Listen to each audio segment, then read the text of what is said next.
my background was more technical. However, it was always a goal, kind of a dream of mine to have my own brand. And, I had plans at one point to do that. And then I felt like the bourbon industry, like many other industries too, kind of started getting really filled up with a lot of brands, right? And COVID hit and I had downtime because I couldn't even get on site to even visit my customers and work on projects and work with people. So there was abundance of free time. And I was like, what is something I'm passionate about that I can do and combine my technical skills, my career, and so forth? But I always grew up playing music. I was like, well, I want to do a spirits brand, but I'm into agave spirits now. And then I was going to start with a tequila, and a gentleman that was kind of a mentor to me, because how I started, I just started reaching out to brand owners. But back to him, his piece of advice was, Andrew, you're not a millionaire, you're not a celebrity. So tequila is going to be really hard for you because it's already getting filled out with so many brands.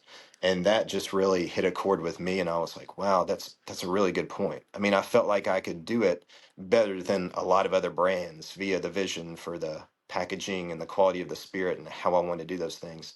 But those challenges were real. So I was like, well, I don't want to give up on this, but how can I pivot? And that's when I was like, well, let me look at other spirit categories in Mexico that maybe people haven't heard of. Because I was at that time almost trying everything. So I started learning about Sotol and Bacanora and then Raicilla. And so that's how I landed on Raicilla. Long story short, it was an opportunity for me to create my own brand with a spirit that I fell in love with, but also in a space that wasn't so saturated with thousands of brands that I would just be drowned out. When you're a smaller guy, it's really tough, right? If you don't have all the marketing budgets and all those things, it's a tough playing field out there. Yeah, I mean, I think another area brands have went wrong, if you don't go down there and really ingrain yourself in it, you don't truly understand the space. So the other thing is too, there's many brands in these smaller agave spaces that you might taste a great product and if you had a consultant do it for you.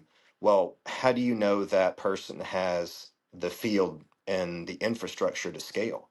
Like they may have a great Raicilla or Sotol, but if they can only make 500 liters in a year, that's not even enough for one state.